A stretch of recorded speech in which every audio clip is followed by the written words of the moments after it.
Hi students, कैसे हैं आप लोग। मैं एल एम शर्मा फिर से आपका स्वागत करता हूं। आज हम लोग फिर से complete JSSC previous year question discussion series number 5 लेकर उपस्थित हुए हैं। यह सीरीज जो है आप लोगों के द्वारा काफ़ी पसंद किया जा रहा है और मैं आपको आश्वस्त करना चाहता हूं कि यदि आप यह सीरीज को कंटिन्यू देखते हैं तो आपका साइंस का जो प्रिपरेशन है इसी सीरीज के माध्यम से पूरा हो जाएगा। और इसका पीडीएफ भी हमारे जो एप्लीकेशन है वहाँ से आप प्राप्त कर सकते हैं। एप्लीकेशन डाउनलोड करने के लिए आप गूगल प्ले स्टोर में जाइए, वहाँ से आप जेएसएससी एजुकेशन इस लोगों के साथ आप हमारा एप्लीकेशन डाउनलोड कर सकते हैं, जहाँ आपको कंप्लीट कोर्स भी प्रोवाइड करवाया जाता है और वहाँ पे आप जाके फ्री टेस्ट दे सकते हैं और अपना रैंक प्राप्त कर सकते हैं। इसके अलावा हम लोगों ने एक JSSC CGL video course launch किया है, जहाँ पे आपको math, reasoning, science, Indian GK और झारखंड जीके का कंप्लीट तैयारी करवाया जाता है। ज़्यादा जानकारी के लिए आप 8809474880 पे कॉल या व्हाट्सएप के माध्यम से जानकारी प्राप्त कर सकते हैं। तो चलिए आज हम शुरू करते हैं। आज का पहला क्वेश्चन है, दांतों की सुरक्षा करता है। Protect the tooth from the wear and tear of chewing. कहने का अर्थ है कि दांत को क्षरण से कौन सुरक्षा करता है। ऑप्शन में है रूट, क्राउन, इनेमल और डेंटिन। तो इसका आंसर होगा इनेमल। क्यों होगा? तो आपको मालूम है इनेमल जो है हमारा शरीर का सबसे कठोरतम भाग है। इनेमल बहुत ही कठोर होता है और यह कैल्शियम और फास्फोरस से मिलके बना होता है। ठीक है, कैल्शियम प्लस फास्फोरस से बना होता है और यही है जो हमारे दांत को क्षरण होने से, उसका वियर एंड टियर से हमको बचाता है। आप देख सकते हैं ये दांत का स्ट्रक्चर है। सब ऊपरी भाग जो आप ये व्हाइट वाला देख रहे हैं ये इनेमल है, उसके जस्ट नीचे डेंटिन होता है, फिर नीचे गम आता है, फिर पल्प, रूट कैनाल जो है, क्राउन है, रूट है। अलग अलग इसके दांत के भाग होते हैं और उनका अलग अलग फंक्शन होता है। जैसे कि रूट कैनाल का कार्य है कि यह जो है पल्प्स को पैसेज देने का काम करता है, रास्ता बनाने का कार्य करता है। क्राउन का काम है कि यह टूथ को हमें जो दिखते हैं, टूथ हमारा बाहरी साइड से जो दिखता है वो क्राउन ही कहलाता है। इसके अलावा इनेमल जो सबसे इंपॉर्टेंट है, यह outer most layer of the tooth है और यह हार्डेड टिश्यू है। इससे यदि सबसे पूछा जाए कि आपके शरीर का कठोरतम टिश्यू क्या है तो वह इनेमल है। ठीक है, और यह हमें बैक्टीरिया से बचाता है, वियर एंड टियर से बचाता है और हमारे दांत को मजबूती भी प्रदान करता है। ठीक है, नेक्स्ट है विरोध बल समान कार्रवाई के कारण संतुलन की स्थिति को कहते हैं, या state of balance due to equal action of opposing forces is called as.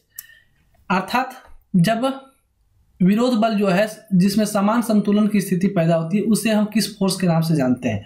म्यूटालिज्म, predation, mutual, equilibrium. तो आंसर होगा इक्विलिब्रियम। इक्विलिब्रियम क्या है? एक्चुअली इसमें क्या होता है, दोनों तरफ से इक्वल फोर्स लगता है और कोई भी स्थिति एक संतुलन की स्थिति में आ जाता है। जैसे इस फिगर के माध्यम से देखिए, ये इक्विलिब्रियम है। दो लोग हैं जो रस्सी पर समान फोर्स लगा रहे हैं, जिसके कारण ये लोग ना इधर जा रहे हैं ना इधर जा रहे हैं, तो ये इक्विलिब्रियम है। यदि कोई भी ज्यादा फोर्स लगाएगा तो उसका झुकाव उसके तरफ हो जाएगा, तो वह फिर इक्विलिब्रियम की जो स्थिति है वह नहीं कहलाएगी। तो इक्विलिब्रियम किसे कहते हैं? जब समान फोर्स दो डायरेक्शन में, विपरीत डायरेक्शन में समान फोर्स लगता है और कोई वस्तु जब संतुलन की अवस्था में आ जाए तो उसे हम इक्विलिब्रियम कहते हैं। ठीक है, म्यूटालिज्म जो है इसमें क्या होता है, जिसमें म्यूचुअल फायदा हो आने की, एक दूसरे को जब फायदा होता है, जैसे both organism derive mutual benefits. अर्थात एक ही, मान लीजिए इस आप देख सकते हैं गेंडा है, इस पर जो है बहुत सारे पक्षी आके बैठते हैं, तो इससे क्या फायदा है कि इस पर जो खरोच आता है, घाव वगैरह होता है, उसमें जो पाए जाते हैं उसको ये पक्षी उसको उस घाव को साफ कर देता है, जिसके कारण क्या होता है, इस पक्षी को खाना मिल गया, बदले में इसका आप समझ लीजिए जो गेंडा है उसके घाव का ड्रेसिंग हो गया, जिसके कारण उसके घाव जो है जल्दी ठीक हो जाते हैं। उसी प्रकार लाइकेन का पौधा है जिसमें एल्गी पाया जाता है और जिसको और लिकेन पाया जाता है, तो वो भी म्यूटालिज्म का ही उदाहरण है। ठीक है, प्रीडेशन क्या कहते हैं? ये प्रे और प्रीडेटर होता है। इस स्थिति को हम प्रीडेशन के नाम से जानते हैं। जैसे आप देख सकते हैं इस हिरन है या जेब्रा है, उसको बाघ जो है पकड़ के खा रहा है, तो यहाँ पे जेब्रा जो है प्रे कहलाता है और प्रीडेशन जो है, यहाँ प्रीडेटर जो है आपका यहाँ पे बाघ कहलाता है। उसी प्रकार उल्लू जो है छोटे मोटे कीड़े मकोड़े को खाता है, सांप जो है मेढक को खाता है, तो मेढक यहाँ पे प्रे कहलाता है और सांप यहाँ पे प्रीडेटर हो गया। ठीक है, तो आपको समझ में आ गया होगा चारों शब्द का टर्म क्या है। सो तो इक्विलिब्रियम किसे कहते हैं, जब समान फोर्स जो दो विपरीत डायरेक्शन में लगता है, कोई अवस्था जिसमें कोई वस्तु संतुलन की अवस्था में आ जाए तो उसे इक्विलिब्रियम कहते हैं। दूसरा, एक सर्किट में करंट समान होता है, current remains in the same as. किस सर्किट में समान करंट होता है? ऑप्शन में है पैरेलल, ओपन, सीरीज और क्लोज्ड। तो आंसर होगा आपका इसका सीरीज में। सीरीज में क्या होता है, समान करंट पास होता है। वो कैसे, आप फिगर के माध्यम से समझिए। ठीक है, ये आपका अलग अलग टाइप के सीरीज होते हैं। ये आपका क्लोज सीरीज है। क्लोज सीरीज में क्या होता है, जहां पे देखिए पहला क्लोज और ओपन क्या होता है, जिसमें यदि कोई सर्किट है जो वर्किंग में है तो वो क्लोज सर्किट होगा, तभी वर्किंग कर पाएगा। कहीं भी वो ओपन है अर्थात तार जुड़ा हुआ नहीं है तो वो ओपन सर्किट कहलाएगा। ठीक है, इसके बाद आप यहाँ पे देख सकते हैं ये सीरीज में है, सीरीज में है और ये पैरेलल में है। ये पैरेलल में है। सीरीज और पैरेलल में क्या अंतर है, बार बार पूछा जाता है।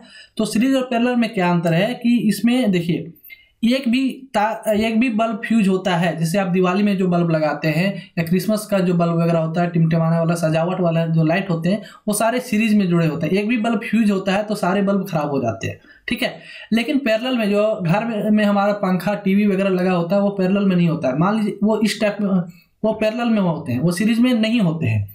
कहने का अर्थ हुआ कि कहीं भी एक बल्ब ये फ्यूज हो गया, फिर भी इसका एक क्लोज सर्किट पूरा हो रहा है। देखिए ये और ये बल्ब जलते ही रहेंगे क्योंकि इनका सर्किट जो है पूरा हो पा रहा है। इधर प्लस माइनस यदि जुड़ रहा है तो वो बल्ब जलेंगे। एक बल्ब खराब हो जाए या एक पंखा खराब भी हो जाए तो पैरेलल और सीरीज में यही अंतर होता है। इसके अलावे जो अंतर है तो इसमें क्या होता है, सीरीज और पैरेलल में तो करंट जो होता है सीरीज में हमेशा सेम होता है, रिमेन सेम। इसको आप ध्यान में रखेंगे, बार बार पूछा जाता है यहाँ से क्वेश्चंस, चाहे एनटीपीसी रेलवे के लिए हो, चाहे वनडे एग्जाम आप एसएससी ले लीजिए, एलडीसी ले लीजिए या जेएसएससी सीजीएल ले लीजिए, किसी भी एग्जाम में सीरीज और पैरेलल से जनरली क्वेश्चंस पूछा जाता है। और क्या इसको आप ध्यान से समझेंगे तो सीरीज में क्या है, करंट हमेशा समान होता है। एक जो बल्ब होते हैं अभी आपको जो दिखाया सभी में समान करंट होंगे, लेकिन पैरेलल में क्या है, यह डिवाइड हो जाता है। यदि 3 है तो तीनों में इक्वली डिवाइड हो जाएगा। वोल्टेज जो होता है उसका जस्ट उल्टा हो जाता है, करंट का उल्टा वोल्टेज होता है। तो सीरीज में क्या होता है, इसमें बढ़ जाता है, लेकिन पैरेलल में यह सेम होता है। ठीक है, इक्विवेलेंट में क्या, इसका जो रेजिस्टेंस होता है, सीरीज का रेजिस्टेंस यदि निकालना रहेगा तो इसका सिंपल मान लीजिए ये दोनों है तो इसको आप R1 प्लस R2 जोड़ दीजिए, ये आपका रेजिस्टेंस निकल जाएगा सीरीज में। लेकिन पैरेलल में इसका क्या होता है, रेसिप्रोकल होता है। इसका निकालने के लिए हमको 1/R1 plus 1/R2 plus 1/R3 करेंगे, इसके थ्रू हम निकाल पाएंगे। तो ये तीनों चीज को आप ध्यान में रखिएगा, बार बार पूछा जाता है। तो आई होप ये समझ में आया होगा कि ये पैरेलल में है और ये सीरीज में है। सीरीज में क्या होता है, करंट समान होता है लेकिन वोल्टेज डिवाइड हो जाता है। पैरेलल में क्या होता है, वोल्टेज समान होता है लेकिन करंट डिवाइड हो जाता है। ठीक है, इसका सीरीज का फॉर्मूला क्या बताया आपको, R1 plus R2 plus R3, 3 bulb है तो 4 रहेगा तो R4 हो जाएगा, अर्थात रेजिस्टेंस इक्विवेलेंट यदि निकालेंगे तो। पैरेलल में क्या हो जाएगा, 1/R1 plus 1/R2 plus 1/R3। देखिए क्वेश्चन तो बहुत सिंपल था, लेकिन मैं चाहता हूं कि जो भी कॉन्सेप्ट हो उस क्वेश्चन से रिलेटेड सारे के सारे मैं आपको दे दूं, ताकि इससे आगे किसी भी प्रकार का क्वेश्चन पूछा जाए तो आपको इजिली वो सोल्व हो पाए। मैं सिर्फ ऑप्शन बता के निकल जाऊंगा तो वो आपका सिर्फ एक क्वेश्चन होगा। ये आपके समय तो बचा देंगे लेकिन आपको ना कॉन्सेप्ट मिल पाएगा ना आपको के लिए यह ज़्यादा बेनिफिशियल हो पाएगा। इसलिए थोड़ा देर लगे, वीडियो लंबा होगा, लेकिन मैं पूरे कॉन्सेप्ट के साथ आपको बताता चलूंगा ताकि आपके लिए जो भी एग्जाम हो आपका रिजल्ट आए, आप रिजल्ट देने वाले स्टूडेंट के रूप में उभरे।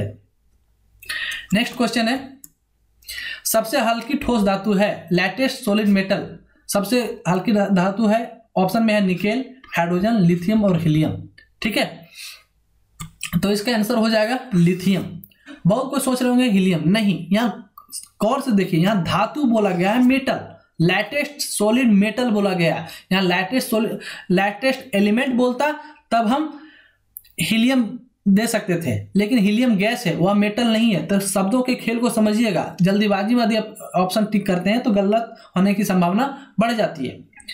तो ऑप्शन क्या हो जाएगा, ऑप्शन हो निकेल, हाइड्रोजन, लिथियम और हीलियम। आंसर हो जाएगा लिथियम। क्योंकि यह मेटल है। आप देख सकते हैं जो 4 अधिक्रम में हम उसे 4 जो है हल्के धातु, तो हाइड्रोजन, हीलियम, लिथियम और बेरिलियम है। ठीक है, हाइड्रोजन गैस में क्या है, कोई भी न्यूट्रॉन नहीं पाया जाता है, न्यूट्रॉन हाइड्रोजन में 0 है।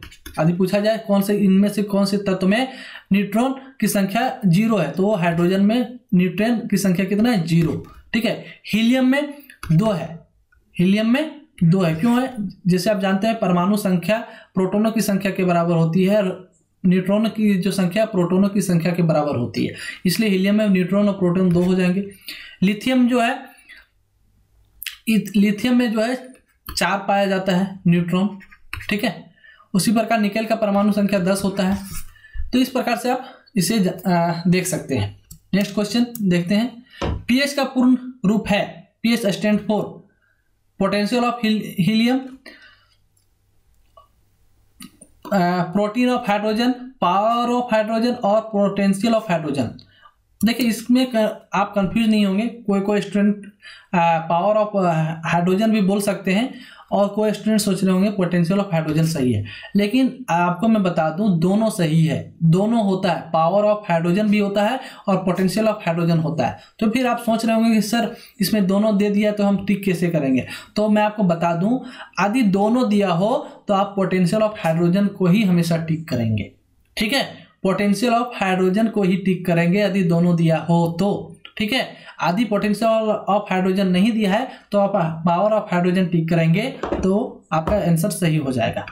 ठीक है, अब पीएच का फुल फॉर्म आपको जो होता है क्या होता है, पोटेंशियल ऑफ हाइड्रोजन, और ये या फिर पावर ऑफ हाइड्रोजन दोनों होता है।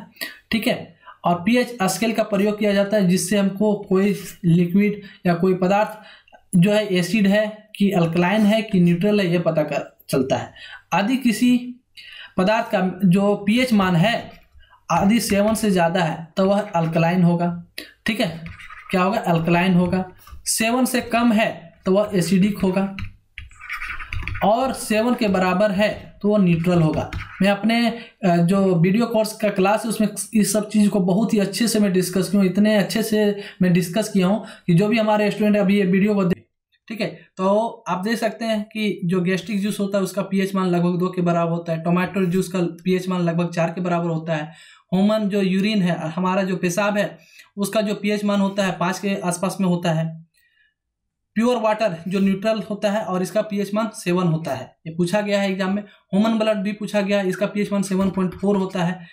हमारा जो साबुन होता है जिससे हम हाथ वगैरह धोते हैं वह एल्कलाइन होता है क्योंकि इसका पीएच मान देख रहे हैं 7 से ज़्यादा है और इसका पीएच मान 10 होता है।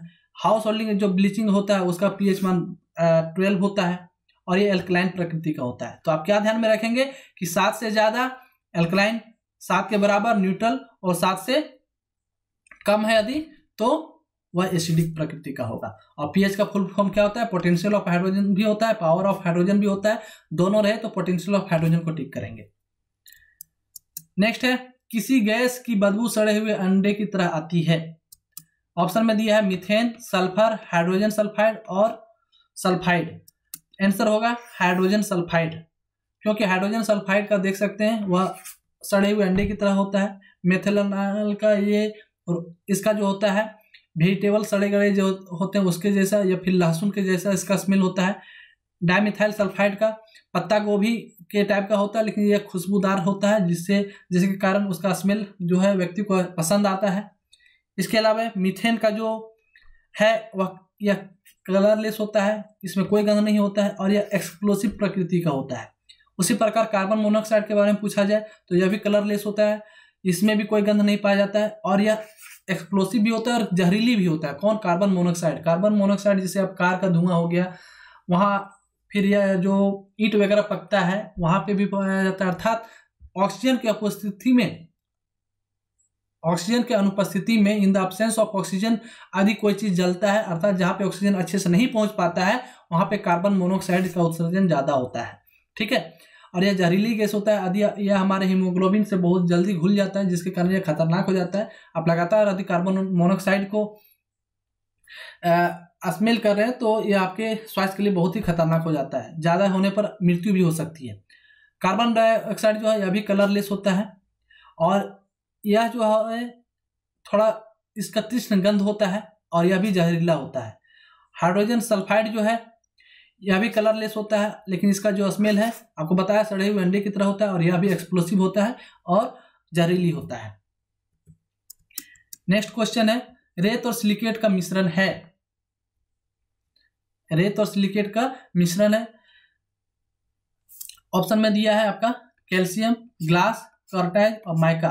तो यह जो है आपका मिश्रण है कहलाता है ग्लास। यदि आप सैंड और सिलिकेट को मिलाते हैं तो आपका ग्लास बनता है। आप देख सकते हैं यहाँ पे कि ग्लास को, सैंड को और ये सोडियम कार्बोनेट, कैल्शियम कार्बोनेट या फिर अन्य जो भी हैं ये सारे सिलिकेट्स कहलाते हैं। इसको सिलिका भी बोला जाता है। तो इसका मिश्रण ही जाके आगे ग्लास बनता है, ठीक है, जिसमें से सिलिका का जो मात्रा है वो लगभग 70+ इसका होता है। बाकी एल्यूमिना, आयरन ऑक्साइड ये सब सारे जो है मात्र कुछ % के होते हैं, ठीक है।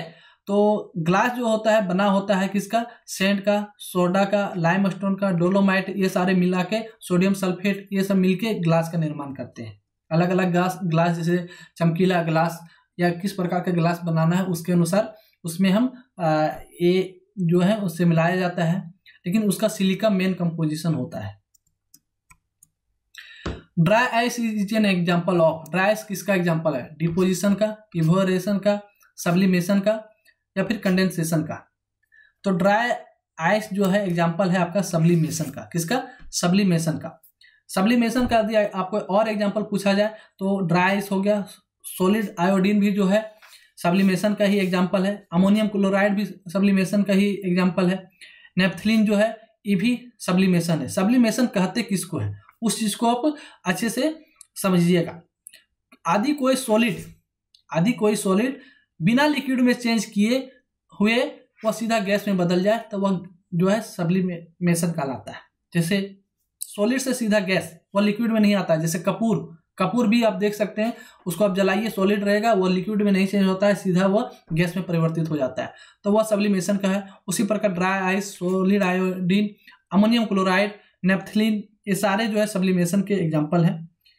इसके अलावा और आपसे पूछा जा सकता है, यहाँ सब्लिमेशन पूछा है, आपसे हो सकता है डिपोजिशन भी पूछा जाए। तो डिपोजिशन वो होता है जैसे आप चीनी का घोल है, उसमें कुछ कंकड़ है, वो नीचे जाके तली में बढ़ जाता है, तो वो डिपोजिशन कहलाता है, ठीक है। इवेपोरेशन के बारे में आप जानते हैं, वाष्पीकरण की प्रक्रिया इवेपोरेशन कहलाता है। कंडेंसेशन जो है, अब हम आपको कुछ और बताना चाहते हैं। जैसे डिपोजिशन एक और क्या है कि यदि गैस से सीधा सॉलिड में बदल जाए तो यह भी डिपोजिशन कहलाता है। गैस से यदि कोई पदार्थ गैस से बिना लिक्विड में चेंज हुए सीधे सॉलिड में आ जाए तो वो डिपोजिशन कहलाता है। फिर फ्रीजिंग क्या है, सॉलिड से सीधा लिक्विड में आना, ठीक है, वो आपका मेल्टिंग कहलाता है। सॉलिड से लिक्विड में जाना आपका मेल्टिंग कहलाता है, पिघलना कहलाता है। लेकिन लिक्विड से यदि कोई चीज आपका सॉलिड में बदल जाए, जैसे पानी लिक्विड में है, उसे आप जब फ्रीज में रखते हैं तो फ्रीजिंग के माध्यम से फिर वो ठोस बर्फ में बदल जाता है, तो ये फ्रीजिंग कहलाता है। उसी प्रकार फिर लिक्विड से यदि कोई चीज गैस में बदलता है तो वेपोरेशन या इवेपोरेशन कहलाता है। और गैस से लिक्विड में बदलना वह कंडेंसेशन कहलाता है। क्या कहलाता है, कंडेंसेशन कहलाता है। फिर गैस से प्लाज्मा में बदलना या आयोनाइजेशन कहलाता है, और प्लाज्मा से फिर गैस में बदलना रिकम्बिनेशन कहलाता है। तो ये जो स्टेट्स है, ये जो चेंज करने का नामकरण है, यहाँ से क्वेश्चन पूछा जाता है, इसे आप जरूर ध्यान में रखें, और ठीक है। नेक्स्ट क्वेश्चन है, अवसादी संरक्षित है मेल तल छट के सूखने और अनुबंधन होने से। इज एन, यहाँ ब्लैंक्स है, is an sedimentary structure form as a muddy sediment dries and contracts. ये अर्थात कि यह जब सूखने के बाद जो क्रैक आते हैं उसे क्या कहते हैं। तो ऑप्शन है cracks, cross bedding, mud cracks और रिपल मार्क्स। तो इसे हम कहते हैं मड क्रैक्स। यहाँ फिगर के माध्यम से देखिए, ये आपका क्रैक्स है, ये घर वगैरह में देख सकते हैं, ये इस टाइप के क्रैक्स पढ़ ही जाते हैं। ये जो है मड क्रैक्स है, ठीक है, ये मड क्रैक्स है। ये आपका रिपल मार्क्स का एग्जांपल है। रॉक में क्षरण के कारण, बहुत सारी स्थिति परिस्थिति के कारण इस तरह का होता है, उसे हम रिपल क्रैक्स कहते हैं, ठीक है। और ये आपका मड क्रैक्स कहलाता है। नेक्स्ट क्वेश्चन है, विभिन्न न्यूट्रॉन के साथ एक ही परमाणु का तत्व है are atom of same element with difference number of neutrons, जिसमें उसे हम क्या कहेंगे, उसे हम कहेंगे आइसोटॉप्स। ये मैं बताया हूँ अपने वीडियो लेक्चर में ये सारी चीज को। जितने भी क्वेश्चन आप देख रहे होंगे, यदि आपका वीडियो लेक्चर को अच्छे से देखे होंगे तो ऑब्वियसली ये सारे क्वेश्चन को आप देखते ही चुटकी में हल कर रहे होंगे। तो इसका आंसर क्या हो जाएगा, आइसोटॉप्स। क्यों, तो मैं बता दूं आइसोटॉप्स किससे कहते हैं, atoms having the same number of protons but different number of neutrons. ये वैसे एटम जिसमें प्रोटोनों की संख्या तो समान हो लेकिन न्यूट्रॉन की संख्या अलग अलग हो, उसे हम आइसोटॉप्स कहते हैं। ठीक है, जैसे आप यूरेनियम को ले लीजिए, क्या यूरेनियम को ले लीजिए, तो यूरेनियम क्या है, यूरेनियम 235 और 239, इसका जो होता है परमाणु संख्या कितना है 92, अर्थात इसमें परमाणु जो प्रोटोनों की संख्या है इसमें तो सेम है, देखिए 92, इसका ये जो मास है अलग अलग हो गया, इसका 235 इसका 239, क्यों हुआ, तो इसमें न्यूट्रॉन की संख्या अलग है, इसमें जो न्यूट्रॉनों की संख्या है वो 143 है। कितना, यूरेनियम 235 में न्यूट्रॉनों की संख्या 143 है, जबकि यूरेनियम 239 में न्यूट्रॉनों की संख्या 147 है। अर्थात कि atoms having the same number of proton, अर्थात जिसमें प्रोटॉन की संख्या सेम हो लेकिन न्यूट्रॉन की संख्या अलग अलग हो, उसे हम आइसोटॉप्स के नाम से जानते हैं। ठीक है, इसके अलावा और क्वेश्चंस पूछे जाते हैं आइसोबार के बारे में कि आइसोबार किसे कहते हैं। ठीक है, तो atoms having same mass number यार आइसोबार, जिसका मास नंबर सेम हो, ठीक है, उसे हम आइसोबार्स के नाम से जानते हैं। जैसे आप देखिए, आप ले लीजिए सल्फर को, ले क्लोरीन, आर्गन और कैल्शियम को भी ले सकते हैं, या फिर इसको ले लीजिए आप, आर्गन, कैल्शियम, पोटेशियम और कैल्शियम को, ये सभी का यदि मास नंबर देखा जाए तो 40 है। ठीक है, मास नंबर क्या होता है उसे भी हम आगे बताएंगे। प्रोटोनों प्लस न्यूट्रॉनों की संख्या को आप जोड़ देंगे तो मास नंबर निकल जाएगा। ठीक है, तो इनका जो है 40 है, अर्थात मास नंबर सेम है। तो इसका, लेकिन इसका न्यूक्लियस जो है, इसका जब पूछा जाए परमाणु संख्या तो इसका कितना है देख लीजिए, आर्गन का 18 है, इसका पोटेशियम का जो है आपका 19 और कैल्शियम का 20, अर्थात प्रोटोनों की संख्या इसमें कितना है 18, 19 और 20, लेकिन इसका मास नंबर यदि सेम रहे तो आइसोबार कहलाता है। नेक्स्ट है आपका आइसोटॉन्स। तो atoms having same number of neutrons but different number of protons, जिसमें न्यूट्रॉन संख्या समान हो लेकिन प्रोटॉन संख्या अलग अलग हो तो वो आइसोटॉन्स कहलाते हैं। क्या कहलाते हैं, आइसोटॉन्स, नाम से स्पष्ट है। आइसोटॉन्स में आप फिर से एग्जांपल वही ले लीजिए, आर्गन का, पोटेशियम का और कैल्शियम का। इसका भी आपको मैं बताया कि आर्गन का इसमें 18 होता है, इसमें 19 होता है, इसमें 20 होता है। ठीक है, इसमें इसका प्रोटॉन की संख्या कितना है 18, इसमें 19, इसमें 20। ठीक है, इसका मास नंबर जो है, मास नंबर आर्गन का 38 है, पोटेशियम का 39 है और कैल्शियम का 40 होता है। तो ये प्रोटॉन हो गया। प्रोटॉन तो अलग अलग है लेकिन न्यूट्रॉन इसमें आप निकालेंगे तो सेम होगा। आर्गन में भी 20 न्यूट्रॉन्स है, आप देख सकते हैं 38 में 18 को माइनस कर दीजिए तो न्यूट्रॉन की संख्या निकल जाएगी, वो 20 है। 39 में 19 को माइनस कर दीजिए, इसमें भी 20 है, और 40 में 20 माइनस कर दीजिए, इसमें भी 20। अर्थात atoms having the same number of neutrons, neutron देख लीजिए 20 but different number of protons, proton अलग अलग है तो वो क्या कहलाएगा, आइसोटॉन्स कहलाएगा। नेक्स्ट क्वेश्चन है, प्राकृतिक रॉक घटकों और खनिज के आंतरिक रचनाओं को तोड़ना कहलाता है natural breaking down of rock components and internal structure of minerals is called. क्या कहलाता है, तो ये कहलाता है केमिकल विदरिंग। ठीक है, नेचुरल के कारण, नेचुरल फिनोमिनल के कारण जब कोई चट्टान टूटता है तो उसे हम केमिकल वेदरिंग के नाम से जानते हैं। ऑप्शन में केमिकल वेदरिंग है, मैकेनिकल वेदरिंग है, डिकम्पोजिशन है, डिसइंटीग्रेशन है। ठीक है, तो ये क्या कहलाएगा आपका, केमिकल वेदरिंग कहलाएगा। डिसइंटीग्रेशन होता है जो अलग अलग चीजों में बट जाए। ठीक है, आप यहाँ फिगर के माध्यम से देखिए, इसका जो विदरिंग होता है उसका कारण एसिड रेन भी होता है, आपका कंटिन्यूअस रेन होता है, नदी पानी भी हो सकता है। ठीक है, ऑक्सीजन के कारण भी होता है, पानी के कारण भी होता है, बहुत सारे जीव जंतुओं के भी कारण विदरिंग होता है। तो तो ये केमिकल विदरिंग कहलाता है। आप देखते होंगे नदी में यदि गए होंगे तो इस टाइप के आपको चट्टान दिखते होंगे जो लगातार पानी के प्रभाव के कारण इसका क्षरण हो जाता है, और यही आपका केमिकल विदरिंग कहलाता है। तापमान और दाब से चट्टान का संक्रमण दूसरे में होना कहलाता है। Is the transition of one rock into another by temperature and pressure. तो ये क्या कहलाता है? ऑप्शन में है मॉर्फिंग, मेटामॉर्फिज्म, मॉर्फिज्म, मायोसिस। तो ये कहलाता है आपका मेटामॉर्फिज्म। अर्थात यदि एक चट्टान का ताप दबाव के कारण यदि दूसरे चट्टान में परिवर्तन हो जाता है तो उसे मेटामॉर्फिज्म के नाम से जानते हैं। ठीक है, और ये किसके कारण हो सकता है? ये हीट और प्रेशर के कारण होता है। ठीक है, पिघलने के भी कारण होता है, विदरिंग के कारण भी होता है। तो और ये साइकिल चलता रहता है। आप यहाँ पे फिगर के माध्यम से देखिए, सबसे पहले होता है सेडिमेंट्री रॉक। सेडिमेंट्री रॉक पर जब हीट और प्रेशर देते हैं तो मेटामॉर्फिक रॉक्स में बदल जाता है। मेटामॉर्फिक रॉक फिर जब ये पिघलता है, ठीक है, लावा के रूप में, तो इग्नियस चट्टान बनता है। लावा ये जो होता है हीट और प्रेशर के कारण ये फिर जमता है, तो यह इग्नियस रॉक में होता है। और जब फिर ये हीट में और प्रेशर पड़ता है फिर से मेटामॉर्फिक रॉक्स में बदल जाता है। या फिर विदरिंग जब इसका क्षरण होता है कंटिन्यूअस तो फिर यह सेडिमेंट्री रॉक में बदल जाता है। तो यह साइकिल कंटिन्यू चलते रहता है, सेडिमेंट्री से मेटामॉर्फिक, मेटामॉर्फिक से इग्नियस और इग्नियस से सेडिमेंट्री। और इसका कारण क्या है? हीट, प्रेशर, वेदरिंग, मेल्टिंग, अर्थात हीट और प्रेशर ही मेन रीजन होता है।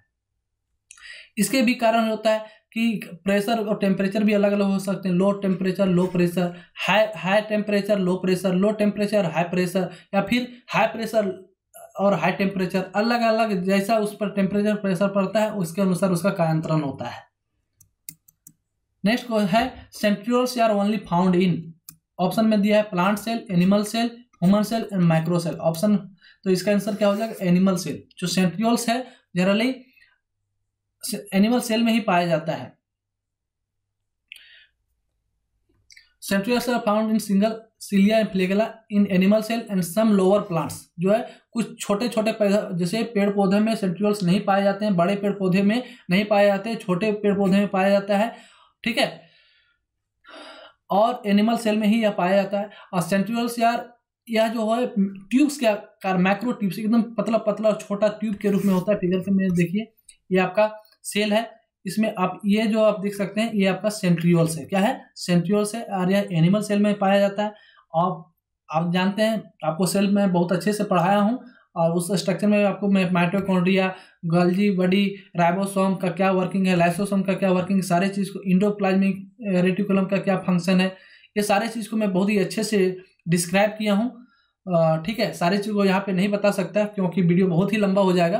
तो सेंट्रियोल्स क्या है? यह सिर्फ एनिमल सेल में पाया जाता है, और उसमें भी कौन? सिलिया और फ्लैगेला आदि में, और कुछ छोटे पेड़ पौधों में भी पाया जाता है। लेकिन बड़े बड़े पौधों में सेंट्रियोल्स नहीं पाया जाता है। और इसका आकार जो है किस प्रकार है? मैक्रो ट्यूब्स के आकार का होता है। नेक्स्ट क्वेश्चन है, इज एन यूनिवर्सल सॉल्वेंट एक सार्वभौमिक विलायक? सार्वभौमिक विलायक उसे कहते हैं जो हर एक चीज को अपने में घोल ले। ठीक है, तो ऑप्शन में क्या है? अल्कोहल, मिथाइल एसीटेट, वाटर और पेट्रोल। आप जानते हैं कि इनमें से सिर्फ पानी ही है, अपना कॉमन सेंस के थ्रू भी ऐसे क्वेश्चन को आप इजीली सॉल्व कर सकते हैं। पानी है जो अपने में लगभग चीजों को घोल लेता है। ठीक है, तो वाटर, इसलिए water dissolves more substance than any other liquid. आप दूसरे लिक्विड के अपेक्षाकृत पानी जो है अपने में ज्यादा चीजों को घोल पाता है। ठीक है, और यह इसके कारण क्या है कि इसमें ऑक्सीजन में क्या होता है? पार्शियल पॉजिटिव चार्ज होता है। जैसे आप जानते हैं जो वाटर है वह H2O से बना है, तो ऑक्सीजन में क्या है? पार्शियल पॉजिटिव चार्ज होता है। ठीक है, पॉजिटिव चार्ज होता है, और यह क्या करता है? जो दूसरे पदार्थ के मॉलिक्यूल्स होते हैं उसको इजीली अट्रैक्ट कर सकता है। ठीक है, और यही अट्रैक्ट के कारण, पार्शियल पॉजिटिव चार्ज के कारण है यह इसमें घुलनशीलता जो है काफी ज्यादा हो जाता है। ठीक है, लेकिन पानी क्या है? नॉन पोलर मॉलिक्यूल्स को नहीं घोल पा सकता अपने में। ठीक है, नॉन पोलर पदार्थ को अपने में जल्दी से नहीं घोल सकता। जैसे तेल, घी वगैरह देखिए जल्दी से पानी में नहीं घुलते हैं क्योंकि वह नॉन पोलर मॉलिक्यूल्स के अंतर्गत में आते हैं। और दूसरा रीजन है यह आसानी से इसमें घुल पाता है क्योंकि इसके हाइड्रोजन के बीच में जो बॉन्डिंग का एंगल है वह लगभग 105 डिग्री के आसपास में है। ठीक है, तो पानी आपका क्या हो जाएगा? Universal solvent. नेक्स्ट है the botanical name of T. देखिए यहाँ से क्वेश्चन जो है खासकर एसएससी एलडीसी वगैरह में ज़्यादा पूछा जाता है। ऑप्शन में दिया Oryza sativa, Solanum melongena, Allium cepa और कैमेलिया सिनेंसिस। तो ओरेजा सेटिवा जो है धान का साइंटिफिक नेम है। सोलेनम मेलांगेला जो है आपका ये बैगन का है। किसका है? बैगन का साइंटिफिक नेम है। एलियम सिपा जो है आपका ये ओनियन का है। किसका है? ओनियन का है। और कैमेलिया सिनेंसिस जो है आपका चाय का है। तो ऑप्शन में क्या इसका है? कैमेलिया सिनेंसिस, ये आपका आंसर हो जाएगा। इसके अलावा आप देखिए, आप ये सब चीज़ पोटैटो का जैसे सोलेनम ट्यूबरसम होता है, कुकुम्बर का कुकुमिस सेटिवस होता है, ये सारी चीज़ को आप ध्यान में रखें। मैंगो का मैंगीफेरा इंडिका होता है, एप्पल का पायरस मेलस होता है, वाटरमेलन का सिट्रलस वुल्गारिस होता है। ये सारे जो हैं आप जरूर ध्यान में रखें। इसका पीडीएफ आपको हमारे एप्लीकेशन में फ्री में मिल जाएगा। आप हमारे एप्लीकेशन को डाउनलोड करके इसका पीडीएफ वहाँ से आप प्राप्त कर सकते हैं।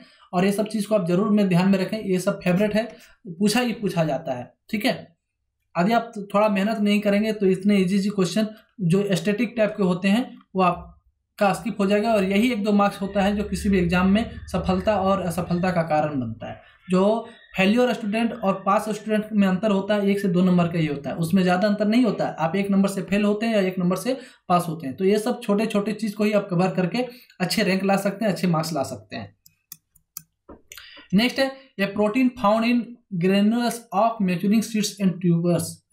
परिपक्व बीज और कंद के ग्रेन्यूल्स में पाया जाने वाला प्रोटीन है, उसमें कौन सा प्रोटीन पाया जाता है? ऑप्शन में है वे प्रोटीन्स, अलूरोने प्रोटीन्स, केसिन प्रोटीन और सोया प्रोटीन।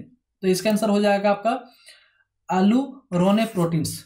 ठीक है, आपको मैं बता दूं, वे प्रोटीन्स जो है आपका मिल्क हो गया, मिल्क या इससे बने जो पदार्थ हैं जैसे पनीर वगैरह में आपका वे प्रोटीन पाया जाता है। ठीक है, और जो दाल वगैरह दलहनी पौधे होते हैं उसी में अलूरोने प्रोटीन्स पाए जाते हैं।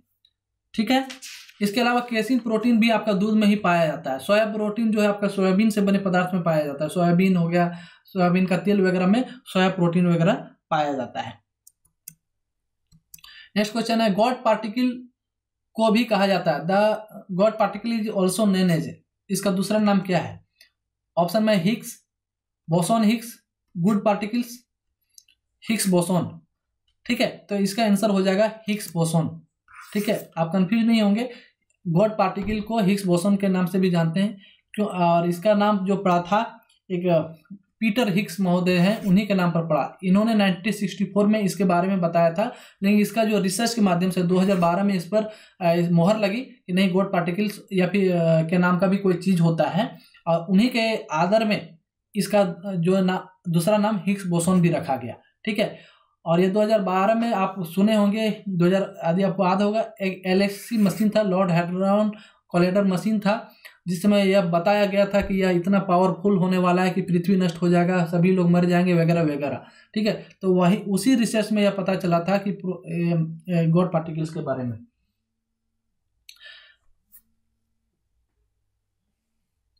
और यह जो होता है मोस्ट पावरफुल पार्टिकल होता है, इसको एक्सीलरेटर ऑन द प्लानेट, हमारे प्लानेट में जो है इससे ज़्यादा पावरफुल जो पार्टिकल्स अभी तक नहीं पाया गया है, नहीं खोजा जा सका है। और this particles help in give mass to all elementary particle है the most powerful particles accelerator on the planet. This particles help give mass to all elementary particles that have mass such as electron और protons. ठीक है, next question है एक कीट प्रतिरोधी cotton है, is a paste resistance cotton. Option में दिया है blessed cotton, GT cotton, BT cotton और चैनल कॉटन। तो इसका आंसर हो जाएगा BT कॉटन। ये जो है आपका पेस्ट रेसिस्टेंट के रूप में काम करता है, इसमें इंसेक्ट वगैरह जल्दी से नहीं लग पाते हैं। ठीक है, और इसका क्या है, कॉम्बैट बुलवार्म के रूप में भी प्रयोग किया जाता है। BT कॉटन जो है इसका जो क्रिएशन हुआ था, यह genetically altering the cotton genome to express a microbial protein from the bacterium Bacillus. जो बैक्टीरिया उससे बचाने के लिए इसका प्रयोग किया जाता है। उसी प्रकार का ब्लीच कॉटन है, इसके अलग प्रयोग होते हैं। चैनल कॉटन का अलग प्रयोग होता है। नेक्स्ट है एक घोल जिसमें 7 के नीचे pH होता है, उसे कहा जाता है। देखिए पहले भी इसके बारे में डिस्कस किया बहुत डिटेल्स में कि ये जो pH मान है पीएच वैल्यू यदि 7 से ज़्यादा होता है तो वह अल्कलाइन होता है, 7 से कम होता है तो वह एसिडिक होता है, और 7 के इक्वल टू होता है तो वह क्या होता है, न्यूट्रल होता है, न्यूट्रल होता है। तो यहाँ आंसर क्वेश्चन क्या पूछा गया, या सोल्यूशन विच है पीएच बिलो 7, तो 7 से जिसका नीचे होता है तो आंसर क्या हो जाएगा, वह एसिड कहलाएगा। एसिड को अम्ल भी कहते हैं और तेजाब भी कहते हैं, अम्ल भी कहते हैं और तेजाब भी कहते हैं। तो 7 से जिसका पीएच मान कम होता है उसे हम क्या कहते हैं, एसिड कहते हैं। तो आप ऑप्शन को देख लीजिए एक बार। साल्ट तो आप जानते हैं, साल्ट जिसे हम NaCl हो गया, खाने वाला जो सोडा है वो सारे साल्ट है। लिक्विड तो आप जानते हैं तरल पदार्थ को कहते हैं। तो आप ये दोनों ऑप्शन को तो आप इजीली एलिमिनेट कर सकते थे, नहीं जानते हुए भी कंफ्यूजन हो सकता था LSD और तेजाब में। ठीक है, तो LSD किसको कहते हैं, इसका फुल फॉर्म होता है लिसर्जिक एसिड डायथैलामाइड। ठीक है, ये one of the most potent mood changing chemical, यह आपके मूड को चेंज करने वाला एक केमिकल होता है। इसको खाने के बाद जो इंसान का मूड थोड़ा चेंज हो जाता है। ठीक है, और यह लेसर्जिक एसिड से इसे बनाया जाता है। यह किससे बनाया जाता है, लेसर्जिक एसिड से बनाया जाता है। और यह पाया जाता है एक इर्गोट फंगस होता है जो राई के पौधे में या फिर चने के पौधे वगैरह में यह उगता है, या इर्गोट फंगस, उसी से यह LSD बनाया जाता है। और LSD का फुल फॉर्म क्या होता है, लिसर्जिक एसिड डायथैलामाइड। राइट, इसे आप ध्यान में रखेंगे। नेक्स्ट क्वेश्चन है आपका, खट्टे फल में अधिक होता है साइट्रस फ्रूट्स और हाई इन। तो खट्टे फल में ज्यादा क्या पाया जाता है, कौन सा विटामिन, तो उसमें विटामिन C ज्यादा पाया जाता है। ऑप्शन में thiamine, vitamin B2, vitamin A, vitamin C। तो आंसर क्या हो जाएगा इसका, विटामिन C। इसमें विटामिन C ज्यादा पाया जाता है। ठीक है, विटामिन A गाजर वगैरह में पाया जाता है। तो आप ये यहाँ विटामिन से भी क्वेश्चंस बार बार पूछे जाते हैं। विटामिन A देख सकते हैं आप, कैरोट वगैरह में पाया जाता है। B1, B2 वगैरह हमारे जितने हमारे शरीर के लिए बहुत ही उपयोगी हैं। ठीक है, विटामिन D जो है मछली के तेल में, सूर्य की रोशनी वगैरह में पाया जाता है। विटामिन E जो है आपको ऑयली फूड्स में, जैसे मूंगफली का तेल हो गया, बादाम का तेल वगैरह में पाया जाता है। हरे पत्तेदार सब्जियों में विटामिन B1, B2, B3 वगैरह में पाए जाते हैं। और इससे जो कौन सा रोग होता है वो भी पूछा जाता है। तो विटामिन A की कमी से हमें रतौंधी रोग होता है, इसे लॉस ऑफ विजन कहा जाता है। विटामिन B से बेरी होता है, C से स्कर्वी होता है विटामिन C की कमी से। विटामिन D की कमी से रिकेट्स होता है। कैल्शियम की कमी से बोन और जो टूथ है वो कमजोर हो जाते हैं, क्षरण होने लगता है उसका। आयोडीन की कमी से घेंगा रोग, ग्वाइटर रोग होता है। आयरन की कमी से एनीमिया होता है, इसमें वीकनेस आ जाता है। इसका विजन क्या है, तो स्कर्वी में क्या होता है, मसूड़े में खून आना, घाव हो गया तो उसके सूखने में, उससे सही होने में ज़्यादा टाइम लगना। रिकेट्स में क्या होता है, बोन जो है टेढ़े हो जाते हैं। कैल्शियम की कमी से भी हड्डी वगैरह कमजोर पड़ जाता है। आयोडीन से गले जो घेंगा रोग होता है तो गर्दन काफ़ी फूल जाता है। ये सारे उसके लक्षण हैं।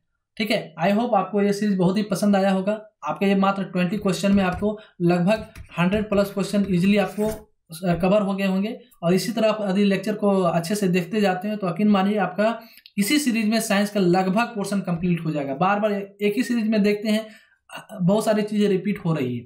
ठीक है, और यही सीरीज आप कंटिन्यू देखेंगे तो आपको आइडिया भी मिल पाएगा कि किस प्रकार से क्वेश्चन पूछे जाते हैं, कि क्या पढ़ना है, क्या छोड़ना है।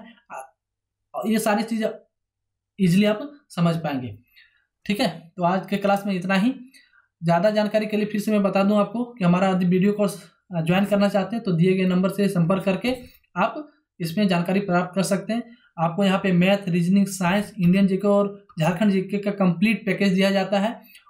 हम लोग लगभग 250+ वीडियो प्रोवाइड करवाते हैं, टेस्ट भी प्रोवाइड करवाते हैं, और साथ ही साथ आपको PDF नोट्स भी दिया जाएगा। ठीक है, तो आज के क्लास में इतना ही। तब तक के लिए जय हिंद, जय भारत, थैंक यू।